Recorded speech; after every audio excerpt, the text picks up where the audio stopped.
Facts आए हैं। During investigation of the fire incident ये बात पता चली इन्वेस्टिगेशन के अंदर कि जो इनका ट्रेड लाइसेंस था, पहली बात इनके पास कोई भी लाइसेंस किसी भी प्रकार की कोई एनओसी या वो सब चीजें नहीं थी, बट इन्होंने फोर्ज करके एक ट्रेड लाइसेंस बनवाया था। जो ट्रेड लाइसेंस भी बनाया था फोर्ज करके, उसके अंदर जो डॉक्यूमेंट्स दिए गए थे वो हेल्थ का सर्टिफिकेट भी फोर्ज था, जो उसको इन्वेस्टिगेट करने के लिए एक नई अभी एफआईआर अंडर 4 सेक्शन चिटिंग और फॉर्जरी में रजिस्टर्ड हो गई है। और उम्मीद है कि उसमें जल्द ही गोवा पुलिस इनकी फिर से पीसी रिमांड लेके और उसमें दूसरे केस में भी इनको अरेस्ट करेगी। अजय गुप्ता का क्या?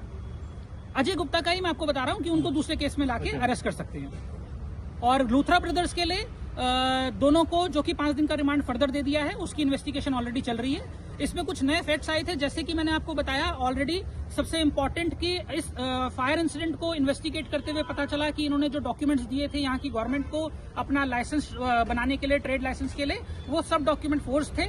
उन फोर्ज के ब्याह पर ही नया एफआईआर रजिस्टर हुआ है और उस under section forgery and cheating, और उसके अंदर अभी फर्दर तफ्तीश चालू हो गई है। और उम्मीद है कि यहाँ से इनको पीसी रिमांड पे लेके दोबारा से अरेस्ट करके दूसरे केस में भी इनको फिर से पूछताछ के लिए पुलिस लेके आएगी। इंटरनेशनल भी वो लोगों का बिजनेस है, उसका बारे में भी कुछ क्या सर्च हो रहा है? देखिए, ये बात सामने निकल के आई है, जो कि ऑलरेडी इनकी पार्टनर्स की मिलके 42 कंपनीज बता रहे हैं, 42 कंपनी ये लोग चला रहे हैं। हमें तो शक है कि वो शेल कंपनीज हैं। और ये एक सिर्फ जो गोवा पुलिस इन्वेस्टिगेट कर रही है, वो इन्वेस्टिगेट कर रही है फायर इंसिडेंट मामले पे।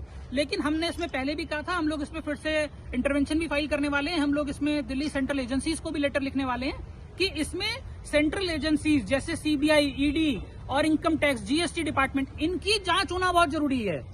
जब ऑलरेडी इनका क्लब के पास लाइसेंस ही नहीं था, बिना लाइसेंस के क्लब सालों से चल रहा है, तो वो जो सारा रोज हजारों लाखों रुपए की बिलिंग ये लोगों से पैसा कर रहे हैं, वो बिलिंग किस समझ में हो रही है जब लाइसेंस ही नहीं है तो?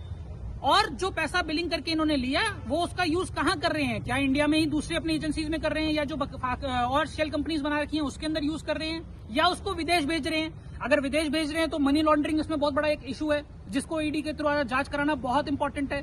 तो ये सारे फैक्टर्स अभी बहुत बाकी हैं और डेफिनेटली हमें पूरा विश्वास है कि जैसे गोवा पुलिस ने इसको टेकअप करके बहुत अच्छे से मैटर को करा है, इसी प्रकार से हमें उम्मीद है कि सेंट्रल एजेंसीज भी इसमें इन्वॉल्व होके, ईडी, सीबीआई, जीएसटी, सभी डिपार्टमेंट इन्वॉल्व होके ये जरूर डेफिनेटली निकालेंगे कि क्या ये मनी लॉन्ड्रिंग का, क्या ये फेमा का, क्या ये जीएसटी चोरी का, क्या ये इनकम टैक्स चोरी का मामला है। अगर है तो उसके मुताबिक इनके सबके ऊपर केस चलना चाहिए। और आपको मैं इसमें एक बात बताना चाहता हूँ, यहाँ पर ट्रेड लाइसेंस अप्लाई करने के लिए जो इन्होंने हेल्थ लाइसेंस दिया, वो हेल्थ लाइसेंस फोर्ज निकला, जिसकी पुलिस जांच कर रही है, एफआईआर रजिस्टर हो चुकी है।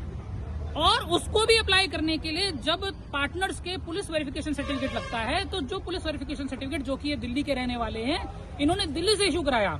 जो अजय गुप्ता के नाम पे पुलिस वेरिफिकेशन सर्टिफिकेट दिल्ली से इशू है, वो पुलिस वेरिफिकेशन सर्टिफिकेट भी फोर्ज है। जब इन्होंने वेरीफाई किया दिल्ली पुलिस से, तो पता चला वो सर्टिफिकेट भी फोर्ज है। तो हो सकता है उसके लिए भी तीसरी एफआईआर इनके ऊपर होगी, या जो भी होगा वो टाइम ऑफ कोर्स में पता चलेगा।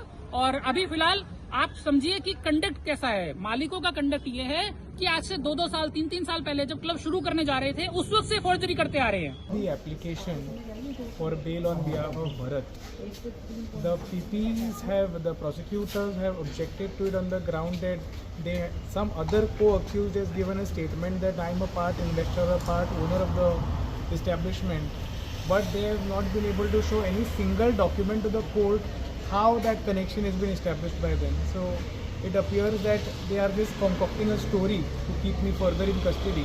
We have argued it, and the matter has been kept on 26th of December in the afternoon for orders in my bail application. So how many days he's already in the custody? He was in police custody for 9 days, and thereafter he is in judicial custody since 18th. So for about next 6 days he is in judicial custody now.